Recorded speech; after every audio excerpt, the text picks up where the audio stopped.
Hello everyone. This is the setup for the experiment for projectile motion. As you can see, this is the ramp from where we shoot the projectile. These are the different angles to which you can set up the ramp, or the different angles from where you can fire off your projectile. This gives you your angle theta in the simulation.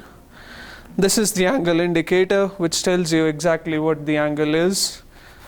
As you can see, there is a spring over here which is contracted right now to shoot off the projectile, and we have a small ball right here which is the projectile body itself.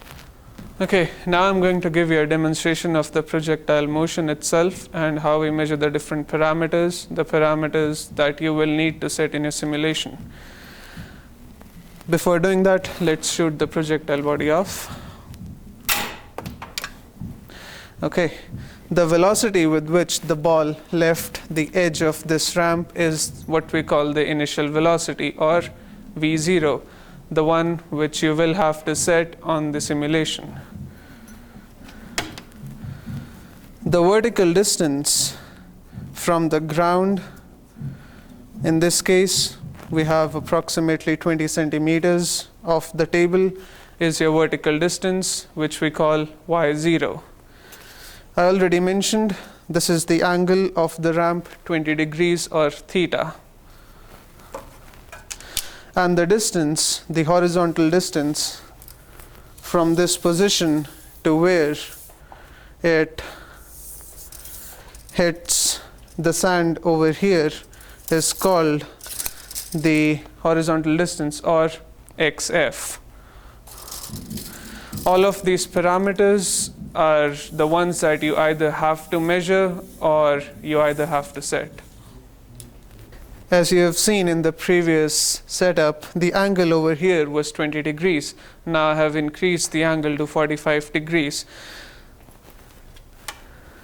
The first change that happens, as you can see, is the vertical distance itself. Instead of being 20 centimeters, it's around 36 centimeters right now. So let's fire off the projectile.